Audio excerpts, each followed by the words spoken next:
ನಿಮ್ಮ ಹೋರಾಟ ಈಗ ಸರಿಯಾದ ದಿಕ್ಕಿನಲ್ಲಿ ಹೋಗ್ತಿದ್ಯಾ ಸರ್? ಯಾಕೆಂದ್ರೆ ವಿಜಯಾನಂದ ಕಾಶ್ಯಪ್ಪನವರವರು ಈಗ ನಿಮ್ ವಿರುದ್ಧನೇ ಮಾತಾಡ್ತಾರೆ. ಸ್ವಾಮೀಜಿಗಳು ಕಾವಿ ಬಿಟ್ಟು ರಾಜಕೀಯಕ್ಕೆ ಬಂದ್ಬಿಡ್ಲಿ ಅಂತ ನಿಮ್ಗೆ ಮುಕ್ತವಾಗಿ ಆಹ್ವಾನ ಕೊಡ್ತಾರೆ. ಪಾಪ ಅವ್ರಿಗೆ ಏನಾಗೈತಿ, ನಿಗಮ ಮಂಡಳಿ ಅಧ್ಯಕ್ಷ ಮಾಡಿದ್ಮೇಲೆ ಅವ್ರಿಗೆ ಏನಾಗೈತಿ, ಸಿದ್ದರಾಮಯ್ಯನವರ ಅತಿಯಾದ ಪ್ರೀತಿಗೆ ಕಟ್ಟು ಬಿದ್ದು ಗುರುಗಳು ಬೈತಾರೆ. ನಾನು ಭಾಳ ಖುಷಿ ಪಡ್ತೇನೆ. ಅವರು ನನ್ನನ್ನು ಬೈದು ಮಂತ್ರಿಗಳಾಗಲಿ, ನನ್ನನ್ನು ತೆಗಳಿ ನಾಳೆ ಮುಖ್ಯಮಂತ್ರಿಗಳಾಗಲಿ, ನಾನು ಇನ್ನಷ್ಟು ಬೈದು ದೇಶದ ಪ್ರಧಾನಮಂತ್ರಿ ಆಗಲಿ, ಅವ್ರ ಬಗ್ಗೆ ನನಗೆ, ಯಾಕೆ ನನ್ನ ಪಾದಯಾತ್ರೆಗೆ ನಾನು ಕರೆದಾಗ ಒಂದೇ ಮಾತಿ ಬಂದು ನನ್ನ ಜೊತೆಗೆ ಈ 4 ವರ್ಷಗಳು. ಈಗೇಕಿಲ್ಲ ಸರ್, ಈಗೇಕಿಲ್ಲ. ಏನು ಯತ್ನಾಳ್ ಅವ್ರ ಜೊತೆ ಇದೀರಿ, ಯತ್ನಾಳ್ ಅವ್ರ ಟೀಮ್ ನಿಮ್ ಜೊತೆ ಇದೆ ಅಂತ ಅವ್ರು ಏನಾಯ್ತಪ್ಪ ಅಂದ್ರೆ, ಅವರು ಸರ್ಕಾರ ಇದ್ದಾಗೂ ಎದುರಾಕೊಂಡು ಹೋರಾಟ ಮಾಡಿದ್ರು. ಅಮಿತ್ ಶಾ ಅಂತ ಅವರು ಕರೆದು ನೀನು ಮಂತ್ರಿ ಮಾಡ್ತಾನಪ್ಪ, ಹೋರಾಟ ಕೈ ಬಿಡೋದ್ರು ಒಪ್ಪಲಿಲ್ಲ. ಅವ್ರು ಒಂದೇನಿತ್ತು, ನಾನು ಮೀಸಲಾತಿ ನನಗೆ ಕೊಡೋವರೆಗೂ ನಾವು ನಿಮಗೆ ಸರ್ಕಾರದ ಯಾವುದೇ ಸಚಿವ ಸ್ಥಾನ ತಗೊಳ್ಳಲ್ಲ ಅಂತೇಳಿ. ಇವತ್ತು ಅವ್ರ ಸರ್ಕಾರ ಇಲ್ಲ, ಈಗಲೂ ಹೋರಾಟ ಮಾಡ್ಕೊತಾರೆ. ಇವರು ಅಧಿಕಾರ ಇಲ್ಲದಾಗ ಹೋರಾಟ ಮಾಡಿ ಬಾಯಿ ಸಿಕ್ಕಂಗೆ ಅವತ್ತಿನ ಸರ್ಕಾರಗಳನ್ನು ಬೈದು ಅಧಿಕಾರಕ್ಕೆ ಬಂದ ಮೇಲೆ ಇವತ್ತು ತೆಗಳುವಂಥದ್ದು, ಈ ರೀತಿ ಗುರುಗಳನ್ನ ಟೀಕೆ ಮಾಡುವಂಥದ್ದು, ಅದು ಮನುಷ್ಯನ ಸಹಜ ಗುಣ. ಅದು ರಾಜಕಾರಣ ಸಹಜ ಗುಣ. ಇಲ್ದಾಗೆ ಹೋರಾಟಕ್ಕೆ ಬರ್ತಾರೆ, ಅಧಿಕಾರಕ್ಕೆ ಬಂದಾಗೆ ಆ ಮುಖ್ಯಮಂತ್ರಿ ಎಲ್ಲಿ ತಪ್ಪು ತಿಳ್ಕೊತಾರೋ ಅನ್ನುವಂಥ ಕಾರಣಕ್ಕೆ ಬರದೇ ಇರ್ಬೋದು.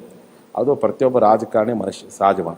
ಹಂಗಾಗಿ ನನಗೆ 1999 ಜನರು ಬೆಂಬಲ ಕೊಟ್ಟಾಗ ಒಬ್ಬ ವ್ಯಕ್ತಿನ ಟೀಕೆ ಮಾಡಿದ್ರೆ ನಾನು ಗಣ ತಾಣಕ್ಕೆ ಹೋಗೋದೇ ಇಲ್ಲ. ನನಗೆ ಜನಸಾಮಾನ್ಯರು ಮುಖ್ಯ ಅಂತ.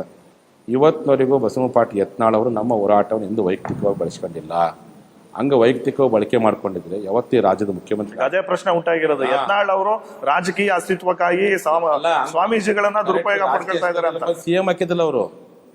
ಅವರಿಗೆ ಆಯ್ತು ನಾವು ಹೋರಾಟ ಕೈ ಬಿಡ್ತೇವೆ, ಈ ಮುಂದಿನ ಮುಖ್ಯಮಂತ್ರಿ ಯತ್ನಾಳ್ ಅಂತ ಘೋಷಣೆ ಮಾಡಿ BJP ಅಂದ್ಬಿಟ್ಟಿದ್ರೆ ಅನುಮೋದಾಗಿತ್ತು, ನಾವು ಅಷ್ಟು ದುಡಿದಿದ್ರು ಅವರು.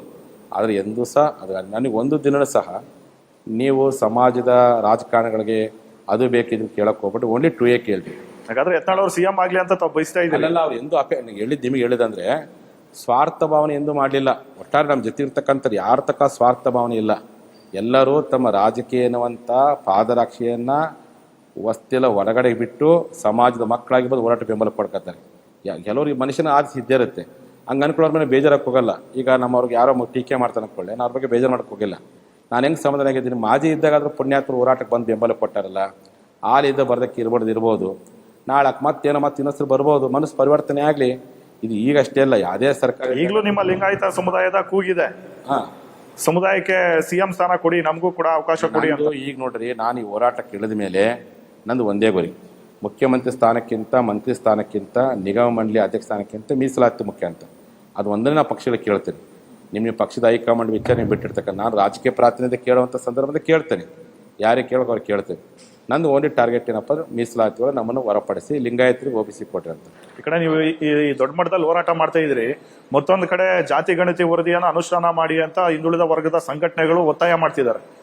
ಇವ್ರಿಗೆ ಪಂಚಮಸಾಲಿ ಅವ್ರಿಗೆ ಏನಾದ್ರು ನೀವು ಮೀಸಲಾತಿ ಕೊಟ್ರೆ ನಾವು ಕೂಡ ಹೋರಾಟಕ್ಕೆ ಇಳಿತೀವಿ ಅಂತ ಎಚ್ಚರಿಕೆ ಕೊಟ್ಟಿದ್ದಾರೆ. ಇದು ಮೀಸಲಾತಿ ಸಂಘರ್ಷ ಆಗ್ತಾ ಇದೆ ಸಮುದಾಯಗಳ ನಡುವೆ. ನೋಡ್ರಿ, ಈಗ ನಾನು ಯಾವಾಗ ಅದು 2021 ಇಸ್ವಿ ನೀನು ಹೋರಾಟ ಮಾಡೋಕ್ಕಾದ್ರೆ ಇದೇ ರೀತಿಯಾಗಿ ಕೆಲವೊಂದು ಹಿಂದುಳಿದ ಜಾತಿಗಳು ಇದೇ ರೀತಿಯಾಗಿ ಎಲ್ಲ ಕಡೆ ಅರ್ಜಿ ಕೊಡ್ತಿದ್ರು, ವಿರೋಧ ಮಾಡ್ತಿದ್ರು. ನಾನು ತಪ್ಪು ತಿಳ್ಕೊಳಕ್ಕೆ ಹೋಗಿಲ್ಲ.